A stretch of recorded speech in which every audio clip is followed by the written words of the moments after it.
ಚುನಾವಣಾ ಪ್ರಚಾರಕ್ಕೆ ಧುಮುಕಿದ್ದಾರೆ ಪ್ರಹ್ಲಾದ್ ಜೋಶಿ.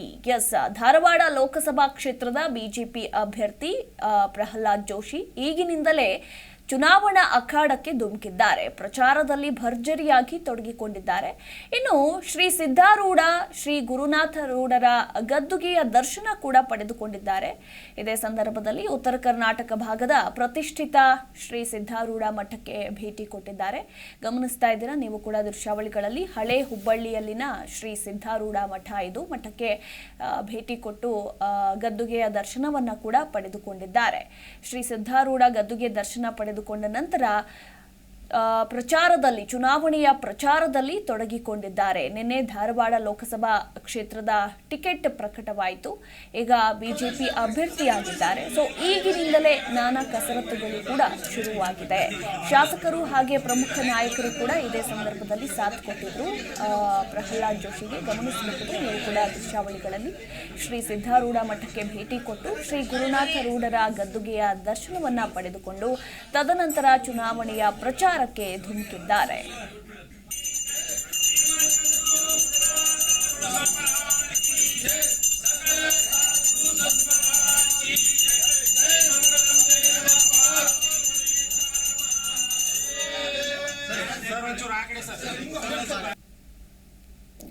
ಈ ಬಗ್ಗೆ ಮತ್ತಷ್ಟು ಮಾಹಿತಿ ಕೊಡ್ತಾರೆ ನಮ್ಮ ಪ್ರತಿನಿಧಿ ಕಲ್ಮೇಶ್. ನಿನ್ನೆ ಅಷ್ಟೇ ಟಿಕೆಟ್ ಪ್ರಕಟ ಆಯಿತು. ಪ್ರಕಟ ಆಗ್ತಾ ಇದ್ದಂತೆ ಪ್ರಹ್ಲಾದ್ ಜೋಶಿ ಚುನಾವಣಾ ಪ್ರಚಾರಕ್ಕೂ ಈಗಾಗಲೇ ಧುಮುಕಿದ್ದಾಯಿತು. ಈ ಬಗ್ಗೆ ಹೆಚ್ಚಿನ ಡೀಟೇಲ್ಸ್.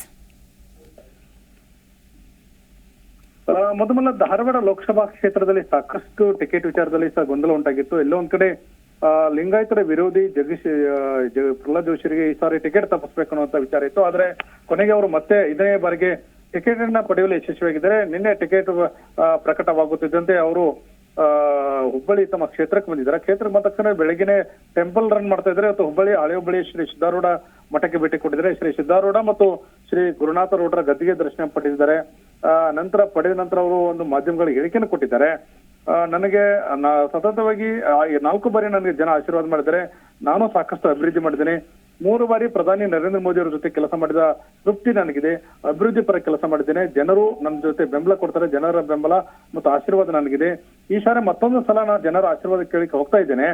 ಖಂಡಿತವಾಗ್ಲೂ ಜನರು ನನಗೆ ಆಶೀರ್ವಾದ ಮಾಡ್ತಾರೆ ಎಂಬ ಹೇಳಿಕೆ ಕೊಟ್ಟಿದ್ದಾರೆ. ಮತ್ತು ಇದರ ಜೊತೆಗೆ ಜಗದೀಶ್ ಶೆಟ್ಟರ್ ಅವರು ಬೆಳಗಾವಿಗೆ ಅಥವಾ ಬೆಳಗಾವಿ ಲೋಕಸಭಾ ಕ್ಷೇತ್ರಕ್ಕೆ ಏನಾದರೂ ಟಿಕೆಟ್ ಕೊಡೋ ಸಾಧ್ಯತೆ ಇದೆಯಾ ಎಂಬ ಬಗ್ಗೆ ಪ್ರತಿಕ್ರಿಯೆ ಕೊಟ್ಟಿದ್ದಾರೆ. ಈಗ ಒಂದು ಬೆಳಗಾವಿ ಲೋಕಸಭಾ ಕ್ಷೇತ್ರದ ಆಕಾಂಕ್ಷಿಗಳ ಪಟ್ಟಿಯಲ್ಲಿ ಜಗದೀಶ್ ಶೆಟ್ಟರ್ ಹೆಸರಿದೆ. ಅದರ ಜೊತೆಗೆ ಬೇರೆ ಬೇರೆಯವರ ಹೆಸರು ಇದೆ. ಆ ಬಗ್ಗೆ ನಮ್ಮ ರಾಷ್ಟ್ರೀಯ ಅಧ್ಯಕ್ಷ ನಡ್ಡಾ ಸೇರಿದಂತೆ ಹಿರಿಯ ನಾಯಕರು ತೀರ್ಮಾನ ತೆಗೆದುಕೊಳ್ತಾರೆ. ಇದ್ರ ಬಗ್ಗೆ ನನಗೇನು ಹೆಚ್ಚಿನ ಮಾಹಿತಿ ಇಲ್ಲ ಅಂತ ಹೇಳಿಕೊಟ್ಟಿದ್ದಾರೆ. ಮತ್ತು ಈಗಾಗಲೇ ಏನು ಈಶ್ವರಪ್ಪನವರು ಇದ್ದಾರೆ, ಅಲ್ಲಿ ಹಾವೇರಿ ಲೋಕಸಭಾ ಕ್ಷೇತ್ರಕ್ಕೆ ಸಂಬಂಧಪಟ್ಟಂತೆ ಕಾಂಗ್ರೆಸ್ ಅವರಿಗೆ ಟಿಕೆಟ್ ತಪ್ಪಿದಲ್ಲ, ಟಿಕೆಟ್ ಕುರಿತಂತೂ ಸಹ ಮಾತನಾಡಿದ್ದಾರೆ. ಈಶ್ವರಪ್ಪನವರು ಯಡಿಯೂರಪ್ಪನವರಿಗೆ ವಾಗ್ದಾಳಿ ಮಾಡಿದ್ದಾರೆ. ನಿಷ್ಠಾವಂತ ಕಾರ್ಯಕರ್ತರನ್ನ ಕಡೆಗಣಿಸಿದ್ದಾರೆ ಎಂಬ ಹೇಳಿಕೆಗೆ ಸಹ ಪ್ರತಿಕ್ರಿಯೆ ಕೊಟ್ಟಿದ್ದಾರೆ. ನಿಜಕ್ಕೂ ಈಶ್ವರಪ್ಪನವ್ರ ಜೊತೆ ನಾನು ಮಾತನಾಡಿದ್ದೇನೆ. ಅವ್ರಿಗೆ ಅಸಮಾಧಾನ ಆಗಿದೆ ಟಿಕೆಟ್ ತಪ್ಪಿದ್ದಕ್ಕಾಗಿ.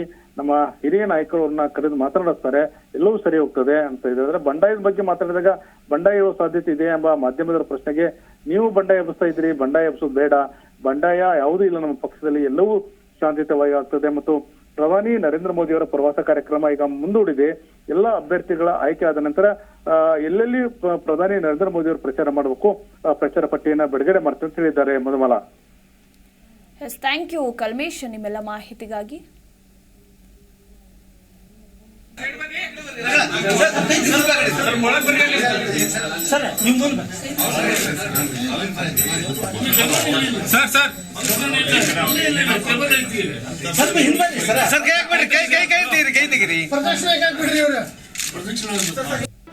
ಜಿ ಕನ್ನಡ ನ್ಯೂಸ್ ಈಗ ನಿಮ್ಮ ಮನೆಯಲ್ಲೇ ನೋಡಿ.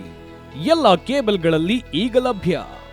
ಸನ್ Direct 292, Jio TV 1334, U digital 162, city cable 51, GTPL 17, Abhishek cables 821, rock line telecommunication 51, Shri Basaveshwara number 60, Vinayaka digital number 53, in digital number 896ರಲ್ಲಿ.